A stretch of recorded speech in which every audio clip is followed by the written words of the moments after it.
Venezuela acts and the world shifts.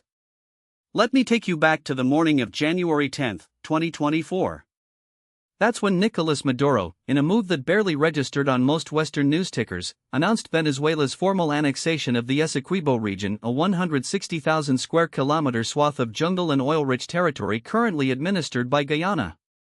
The official statement was delivered with the usual revolutionary televised address, a map with the disputed zone now colored in Venezuelan yellow, blue, and red, and a defiant pledge to reclaim what was stolen by imperialism. The mainstream media, if they covered it at all, framed it as another predictable stunt from a failing socialist regime, a desperate bid for domestic legitimacy amid economic collapse.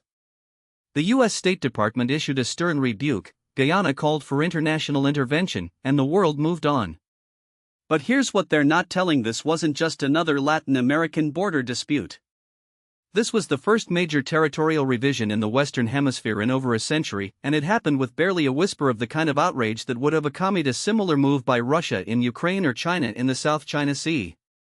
More importantly, it was a calculated test of American resolve at a moment when Washington's attention is fractured between Ukraine, Taiwan, and the Middle East. And if you think this is just about a patch of jungle, you're missing the bigger picture. What we're witnessing is the quiet unraveling of the post-Cold War order, a moment where the rules of the game are being rewritten not by treaties or UN resolutions, but by raw power and the willingness to use it. I've spent the last 3 decades studying the intersection of geopolitics and resource competition, from the oil wars of the 1990s to the rare earth struggles of the 2010s. I've advised governments, written classified briefings, and watched as the same patterns repeat when a declining hegemon is distracted, revisionist powers move. And right now, the United States is very, very distracted. The official border dispute, nothing more. Here's the story you've been: Venezuela, a country with a GDP smaller than Connecticut's, is making a reckless land grab against its tiny neighbor Guyana, which just happens to sit atop some of the largest offshore oil reserves discovered in the last decade. The Essequibo dispute dates back to colonial-era maps, but in 2018, an international tribunal ruled in Guyana's favor, and the matter was supposed to be settled. Maduro, facing hyperinflation, mass immigration, and a collapsing state, is now using nationalist fervor to distract from his failures. The US and UK have sent warships to the region as a show of support for Guyana, the OAS has condemned Venezuela's actions, and the world is treating this as a minor diplomatic spat, one that will fizzle out once the oil commies and the Pentagon apply enough pressure. That's the narrative. And on the surface, it holds water. Venezuela's economy is in tatters, its people are fleeing by the millions, and Maduro's approval ratings are in the low 20s. A nationalist rallying cry makes perfect sense. Guyana, meanwhile, is the darling of Western energy firms, with ExxonMobil leading a consortium that has already pumped billions into offshore drilling. The US has a clear interest in protecting its corporate allies and maintaining stability in its backyard. The UK, which still technically has a defense pact with Guyana from its colonial days, has sent a patrol vessel to the region. The EU has called for restauration. The UN has scheduled emergency meetings. Everything is proceeding exactly as you'd expect in a world where the rules-based order still functions. But there's a problem with this narrative. It assumes that Maduro is acting alone. It assumes that Venezuela's move is purely opportunistic, a last-ditch effort by a desperate regime. And it assumes that the US response will be swift, decisive, and effective. None of those assumptions hold up under scrutiny. Deconstructing the what's really happening in Essequibo. Let's start with the timing. Venezuela's referendum on Essequibo wasn't a spontaneous decision. It was announced in September 2023, just as the Biden administration was finalizing a deal to ease sanctions on Venezuelan oil in exchange for free and fair elections.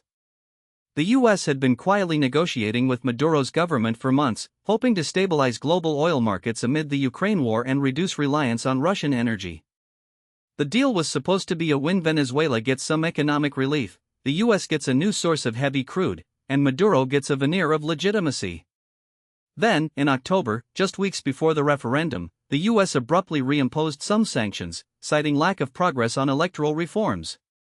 The message was Maduro wasn't holding up his end of the bargain. But here's the thing: Maduro didn't back down. Instead, he doubled down.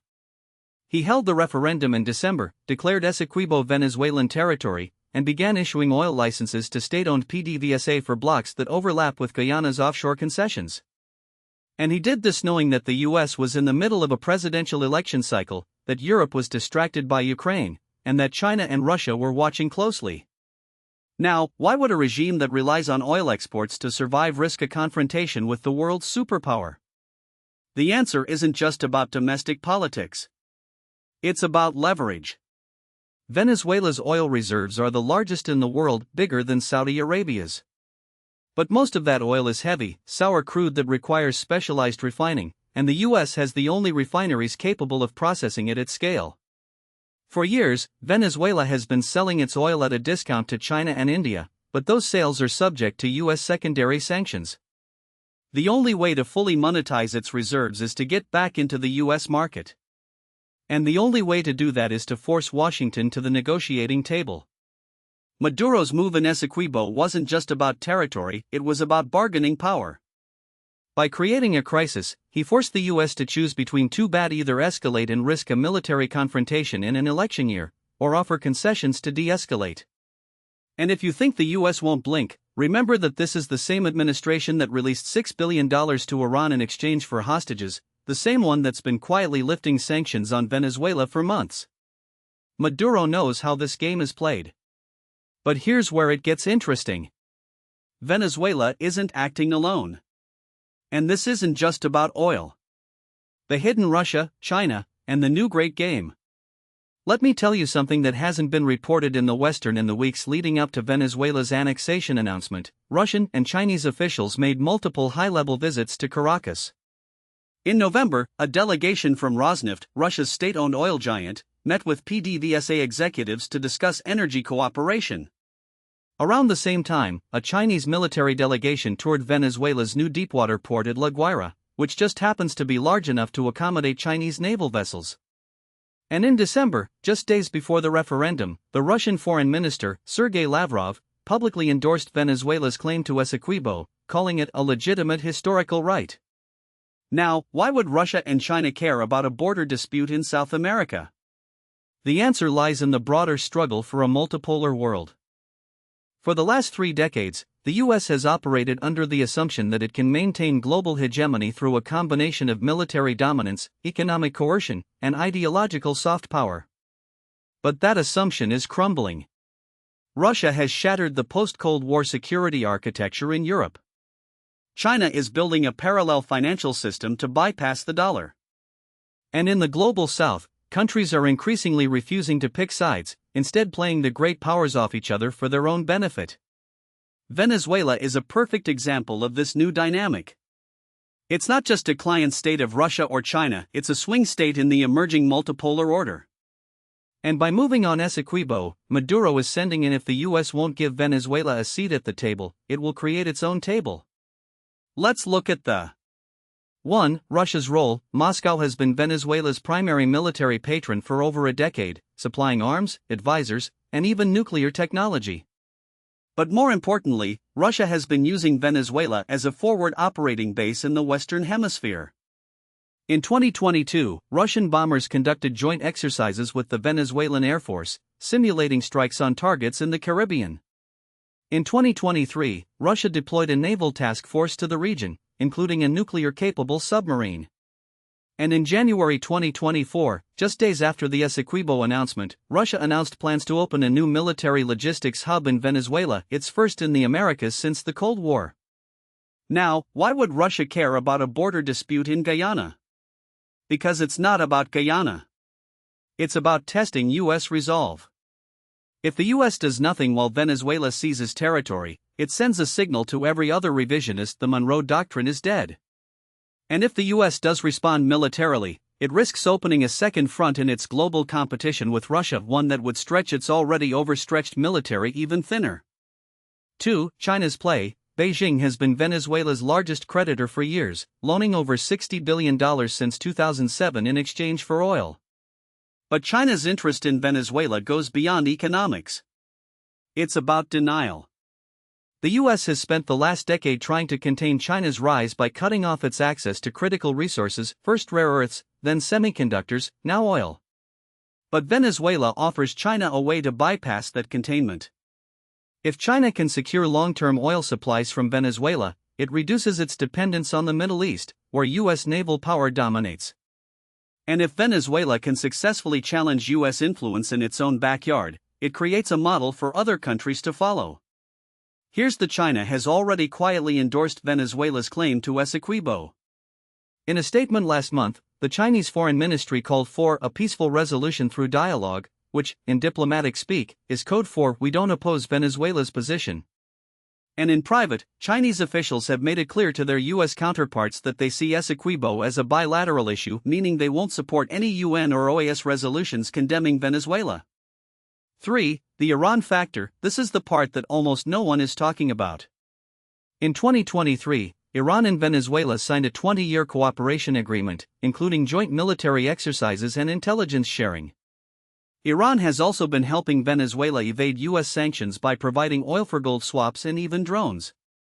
And here's the connection to Iran has been quietly supporting Guyana's government for years, seeing it as a counterweight to Venezuela's anti-U.S. stance.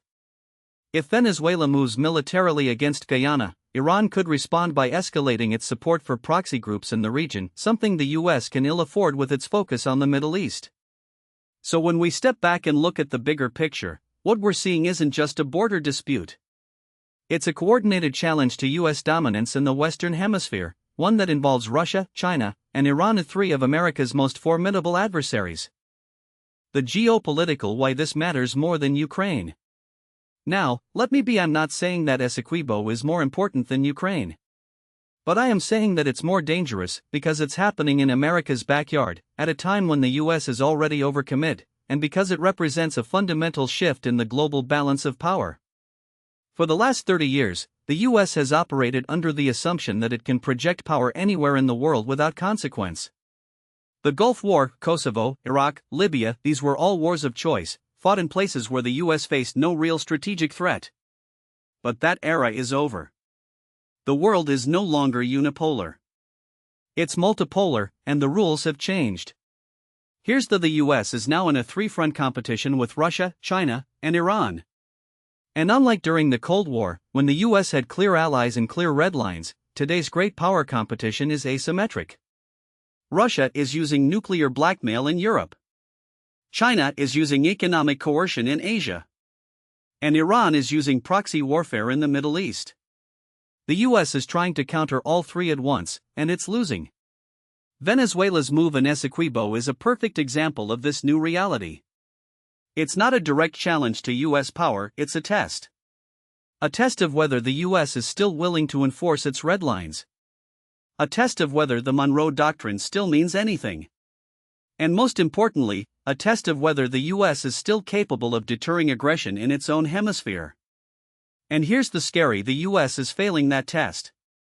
The military, why this could spiral out of control. Let's talk about the military dimension, because this is where things get really dangerous. The U.S. has responded to Venezuela's move by sending a carrier strike group to the region. The USS George Washington, a Nimitz-class carrier, is currently conducting exercises off the coast of Guyana. The UK has sent the HMS Trent, a patrol vessel. Brazil, which shares a border with both Venezuela and Guyana, has put its military on high alert. And the U.S. Southern Command has been running war games simulating a Venezuelan invasion of Essequibo. On paper, this looks like a strong response. But here's the U.S. is not prepared for a war in South America. First, the U.S. military is already stretched thin. The Pentagon is still supporting Ukraine, deterring China in the Taiwan Strait, and countering Iran in the Middle East. The George Washington Carrier Group was supposed to be in the Pacific, not the Caribbean. And the U.S. has almost no ground forces in the region, just a few thousand troops in Colombia and Honduras, most of whom are focused on counter-narcotics operations. Second, Venezuela's military is far more capable than most people realize. Thanks to Russian and Chinese support, Venezuela has one of the most advanced air defense systems in the Western Hemisphere, including S-300 missiles. It has a fleet of Su-30 fighter jets, Kilo-class submarines, and thousands of Russian-made tanks and artillery. And it has a well-trained, battle-hardened military, one that has been fighting insurgencies and drug cartels for years. Third, and most importantly, Venezuela has nuclear leverage. In 2022, Russia and Venezuela signed a deal to build a nuclear research reactor in Venezuela. The U.S. intelligence community believes that this reactor could be used to produce weapons-grade plutonium. And while Venezuela doesn't have nuclear weapons yet, the mere possibility of a nuclear-armed Venezuela changes the calculus entirely. Now, let's game this out. Suppose Venezuela invades Essequibo. The U.S. responds with airstrikes. Venezuela retaliates by attacking U.S. bases in Colombia or Guyana. Russia and China condemn the U.S. at the UN. Iran activates its proxies in the region. And suddenly, the U.S. is in a shooting war with Venezuela, with the very real possibility of escalation to a wider conflict. This isn't some far-fetched scenario. It's exactly what happened in the Cuban Missile Crisis, except this time, the U.S. is the one that's distracted, and the revisionist power is the one making the first move. The domestic political why the U.S. can't afford to back down. Now, let's talk about the domestic politics of this crisis, because this is where things get really messy. The Biden administration is in a bind. On one hand, it can't afford to look weak on Venezuela. Florida is a critical swing state, and Cuban and Venezuelan exiles there are a powerful voting bloc. If Biden appears to be soft on Maduro, he risks losing Florida, and with it, the election. On the other hand, the U.S. is already overcommit. The last thing Biden wants is another war, especially one that could spiral out of control. So what does the administration do? It's trying to thread the sending warships to deter Venezuela, but also offering concessions to avoid a conflict. In January, the U.S. quietly lifted some sanctions on Venezuela's oil sector, allowing Chevron to resume limited operations. In February, the U.S. sent a high-level delegation to Caracas to discuss de-escalation. And in March, the U.S. announced that it would not support any military action against Venezuela unless Guyana was directly invaded. This is classic coercive diplomacy, using a mix of threats and incentives to achieve a desired outcome. But here's the it's not working. Maduro knows that the U.S. is divided. He knows that the Republican Party is pushing for a harder line, while the progressive wing of the Democratic Party is calling for engagement. He knows that the U.S. is distracted by Ukraine, Taiwan, and the Middle East. And he knows that if he holds firm, the U.S. will eventually blink. And that's exactly what's happening. Scenario how this could play out. So where does this go from here? Let's look at the three most likely scenarios. Scenario 1, the U.S. blinks. In this scenario, the U.S. continues its current strategy of coercive diplomacy. It keeps the carrier group in the region as a show of force, but it also offers Venezuela economic incentives to back down. Maduro, sensing that he's gained leverage, agrees to a face-saving Venezuela gets some oil revenue from Essequibo, Guyana keeps administrative control, and the U.S. lifts more sanctions. The crisis de-escalates, but the message is the U.S. is no longer willing to enforce its red lines in its own hemisphere. Scenario 2, limited military escalation. In this scenario, Venezuela miscalculates. It sends troops into Essequibo, or it seizes an offshore oil rig. The U.S. responds with airstrikes, targeting Venezuelan military assets. Venezuela retaliates by attacking U.S. bases in Colombia or Guyana. Russia and China condemn the U.S. at the UN, and Iran activates its proxies in the region. Suddenly, what was a localized dispute becomes a proxy war, with Venezuela acting as a Russian and Iranian forward operating base in the Western Hemisphere. The U.S. finds itself in a two-front war, one in Eastern Europe, the other in South America, while China watches from the sidelines, calculating how to exploit the distraction. Now, what most people don't realize is that this scenario isn't just theoretical. It's already being rehearsed. In 2023, Russia conducted joint military exercises with Venezuela, including the deployment of two 160 strategic bombers to Caracas. Iran has been supplying Venezuela with drones and ballistic missile technology, while China has been quietly extending its military footprint in the region through dual-use infrastructure projects, ports, airfields, and cyber networks that can easily pivot from civilian to military applications. The Pentagon's 2023 China Military Power Report explicitly warned that Beijing is laying the groundwork for potential military access in the Western Hemisphere, including in Venezuela. Here's the uncomfortable: the US is not prepared for this. The Southern Command, responsible for Latin America, has been chronically underfunded for decades. Its budget is a rounding error compared to Indo-Pacific Command or European Command. The U.S. Navy's fleet is stretched thin, with only 296 ships, down from nearly 600 during the Reagan era, and a third of those are either in maintenance or not mission capable at any given time. The Air Force is in even worse shape, with pilot shortages and aging aircraft. And let's not forget the elephant in the U.S. is still reliant on a handful of key bases in the region, like Guantanamo in Cuba and Soto Cano in Honduras, that are vulnerable to sabotage, cyber attacks, or even direct strikes. Let me explain why this matters. If Venezuela escalates, the U.S. has two bad options. The first is to respond with overwhelming force, which would require redeploying assets from other theaters, weakening deterrence in Taiwan or Ukraine. The second is to respond with limited strikes, which would embolden Maduro to push further, knowing the U.S. lacks the will or capacity for a sustained campaign. Either way, the U.S. loses. Scenario 3: the slow burn. This is the most likely scenario, and the one that should worry us the most. In this version, Venezuela doesn't launch a full-scale invasion of Essequibo. Instead, it engages in a campaign of salami slicing, seizing small, isolated pockets of territory, harassing Guyanese oil workers, and using its proxy forces to create facts on the ground. The U.S. responds with sanctions, diplomatic condemnations, and the occasional show of force, but nothing decisive. Over time, Venezuela consolidates its control over Essequibo's resources, while the U.S. and Guyana are left with the unpalatable choice of either accepting the new status quo or risking a wider war. This is how empires decline, not with a bang, but with a series of small, unanswered provocations. The British Empire lost its grip on the world this way, as did the Ottomans and the Habsburgs. The U.S. is no different. Every time it allows a red line to be crossed without consequence, its credibility erodes a little more. And in geopolitics, credibility is everything. Now, let's talk about the military implications. If Venezuela does move on Essequibo, the first phase of the conflict would likely be an asymmetric one. Venezuela's military is a shadow of what it was in the 1990s, but it's still formidable in a regional cont. It has around 120,000 active duty personnel, 500 tanks, and 200 aircraft, though many of these are outdated or inoperable due to lack of maintenance. More importantly, it has a robust air defense network, including Russian S-300 and Buk missile systems, which would make any U.S. air campaign costly.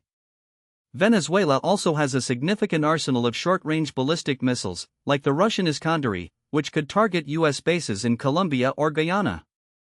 The real wildcard, though, is Venezuela's unconventional capabilities.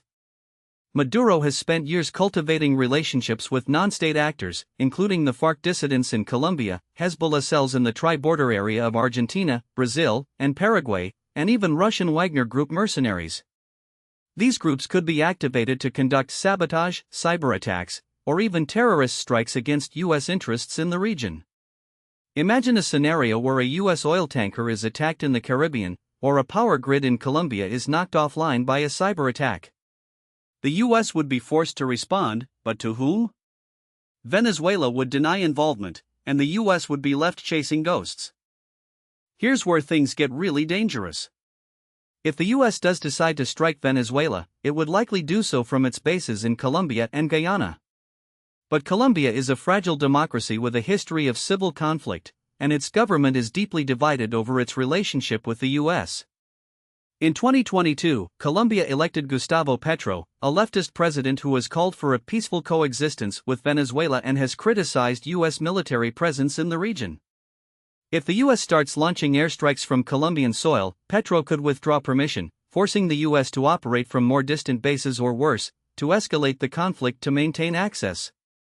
Guyana, meanwhile, is a tiny country with a population of just 800,000 and a military that's little more than a coast guard. It has no air force to speak of, and its army is equipped with outdated Brazilian and British hardware. The U.S. would have to bear the brunt of any military operation, which would play right into Maduro's hands. He would portray the U.S. as an imperialist aggressor, rallying support from other leftist governments in the region like Brazil's Lula, Mexico's López Obrador, and Bolivia's Arce, and turning what should be a local dispute into a hemispheric crisis. And then there's the nuclear angle.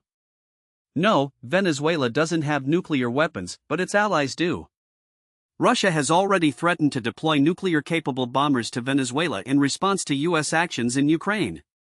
If the U.S. were to strike Venezuela, Russia could respond by sending its Tu-160s to Caracas, effectively turning Venezuela into a forward operating base for Russian nuclear forces in the Western Hemisphere. This would force the U.S. to either accept the new reality or risk a direct confrontation with Russia, something neither side wants, but neither can afford to back down from.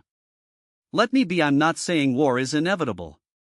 But I am saying that the conditions for a wider conflict are already in place. The U.S. is distracted, its military is stretched thin, and its adversaries are probing for weaknesses. Venezuela is testing the limits of U.S. resolve, and so far, the U.S. is failing the test. The question isn't whether Maduro will push further, it's when, and how far. And when he does, the world will shift again, in ways we can't yet predict. Now, what most people don't realize is that Maduro's gambit isn't just about Essequibo, it's about survival. The man is fighting for his political life, and he knows it. Venezuela's economy has collapsed by over 75% since 2013, hyperinflation has made the bolivar worthless, and more than 7 million Venezuelans have fled the country, creating one of the worst refugee crises in the hemisphere. The opposition, led by figures like Maria Corina Machado, a hardline free-market economist who won the primary last year with over 90% of the vote, poses an existential threat to Chavismo. And Maduro's response? To manufacture a crisis that forces the opposition to either rally behind him or be branded as traitors. Here's the uncomfortable: Maduro isn't stupid. He knows he can't win a fair election, so he's rigging the game in every way possible. The Supreme Court, packed with loyalists, has already barred Machado from running, and the regime has arrested or exiled dozens of opposition figures under trumped-up charges. But even that might not be enough.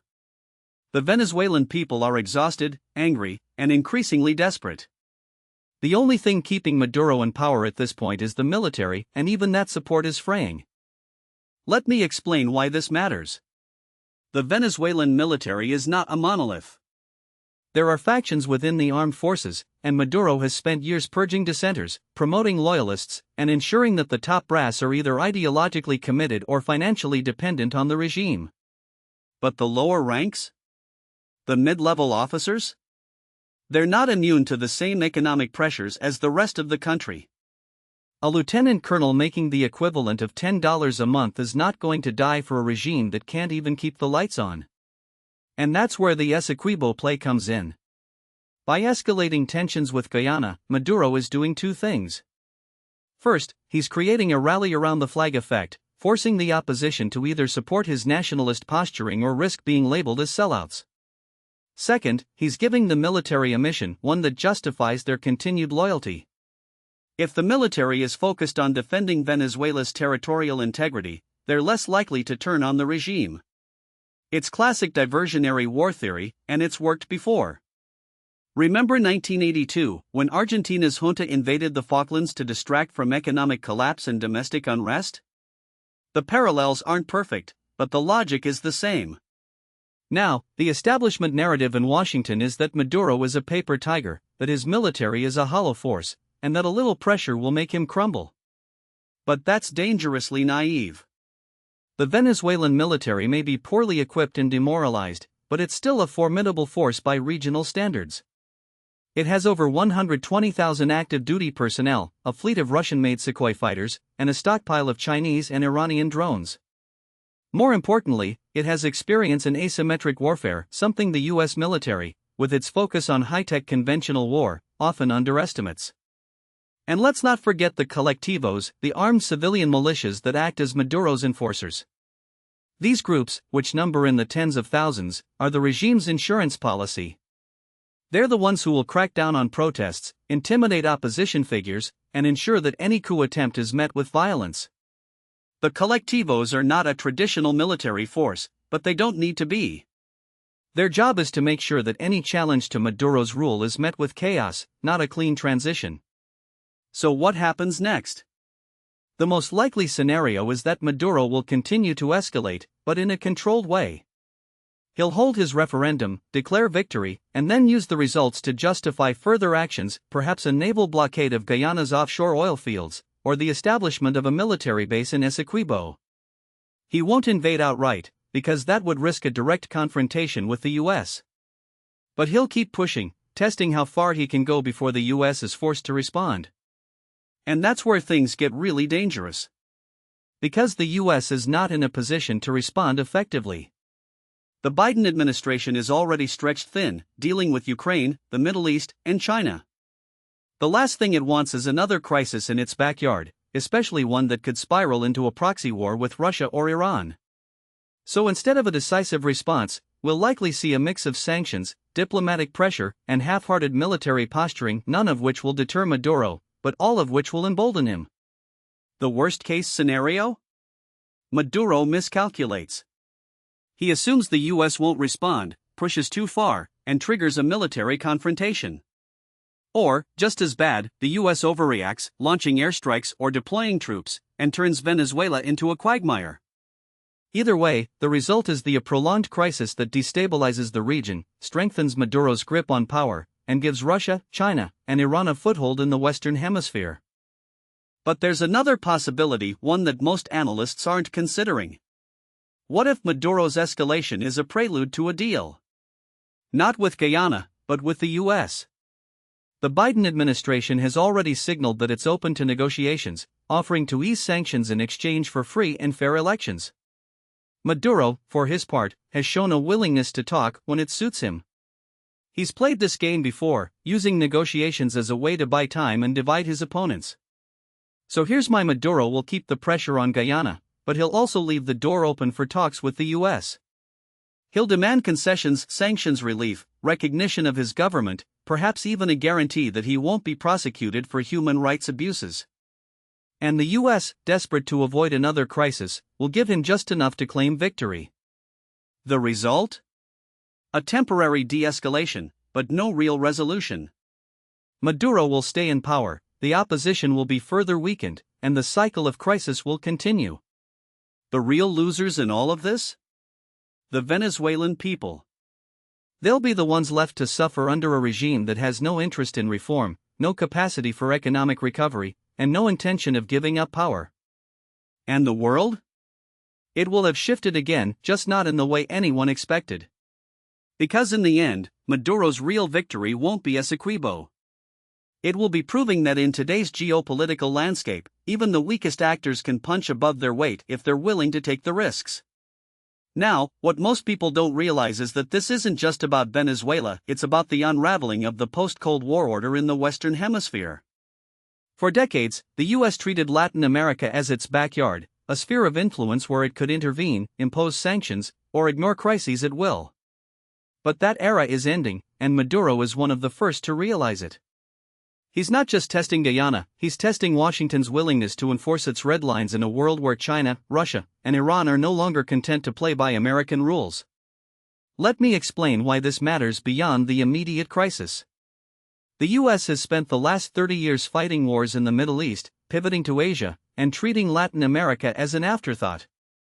Meanwhile, China has become the region's top trading partner, Russia has deepened its military ties with Cuba and Nicaragua, and Iran has found willing partners in Caracas and Managua.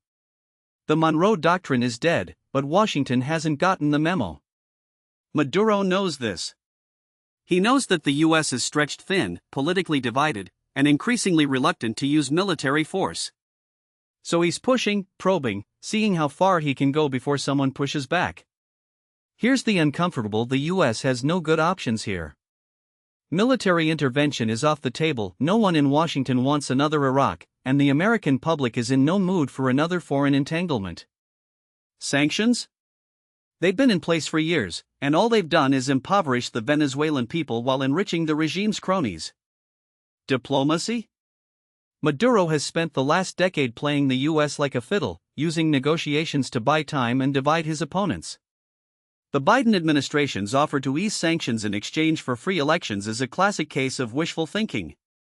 Maduro has no intention of holding a free election, he's already rigged the system so thoroughly that even if he wanted to, he couldn't lose. And the US knows this. But it's offering concessions anyway, because the alternative is to admit that its Venezuela policy has failed. So what's the grand strategy here? If I were advising the White House, I'd tell them to stop thinking in terms of short-term fixes and start thinking about long-term containment. Venezuela is a failed state, but it's not going to collapse anytime soon. Maduro has survived sanctions, protests, and even a US-backed coup attempt. He's not going anywhere. The question is how to limit his ability to cause mischief. That means working with regional partners, Brazil, Colombia, Mexico, to isolate Venezuela diplomatically and economically. It means cutting off the regime's access to hard currency, not just through sanctions, but by pressuring China and Russia to stop propping up Maduro's government. And it means preparing for the day when Venezuela's crisis spills over its borders, because it will. But here's the US is terrible at long-term strategy.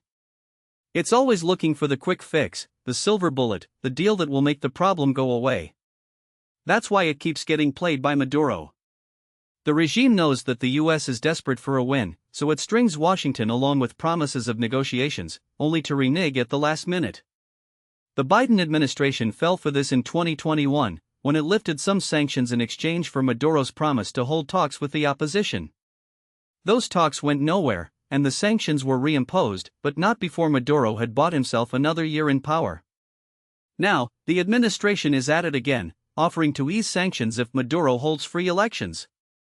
It's the same playbook, and it's going to fail in the same way. Maduro will agree to talks, he'll make some vague promises, and then he'll find a way to wiggle out of them. The US will be left with too bad reimposed sanctions and look weak, or keep them lifted and look like it's rewarding a dictator. Either way, Maduro wins. So what's the alternative? The US needs to stop pretending that Maduro is a rational actor who can be negotiated with. He's not. He's a survivalist who will do whatever it takes to stay in power. The only way to deal with him is to make his life as difficult as possible, while preparing for the day when his regime finally collapses.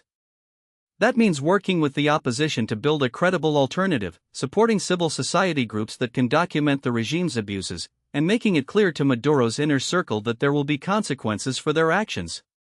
It also means accepting that Venezuela's crisis is going to get worse before it gets better. There's no easy way out of this. But the US isn't the only player here.